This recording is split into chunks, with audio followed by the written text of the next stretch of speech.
ini telah sah menjadi pasangan suami istri pada hari ini, Sabtu tanggal 3 April tahun 2021 siang.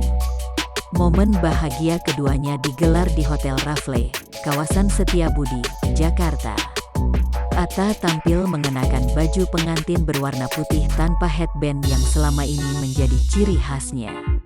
Sementara itu, Aurel tampil anggun dengan kebaya berwarna putih nan elegan. Terlihat Anang dan Ashanty tampil serasi mengenakan seragam berwarna emas. Krisdayanti pun tampil tak kalah memukau mengenakan kebaya berwarna senada.